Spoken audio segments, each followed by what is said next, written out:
Hello everyone! In today's video, I'm going to show you how to add a vehicle to my USAA insurance. So first up, what you need to do is to log in to your USAA account via the website or mobile app. To access the website, just head to your browser and type in USAA, and you should be able to see this website where you can log in with your USAA account. Now, if you have the mobile app, you can also log in through that.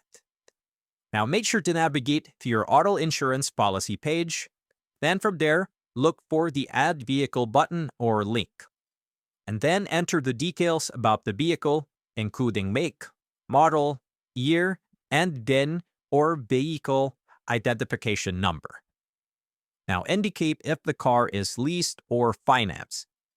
Select your coverage limits for physical damage like collision and comprehensive. And finally, review and confirm the changes to your policy. If you need further assistance, you can always contact USAA customer service directly.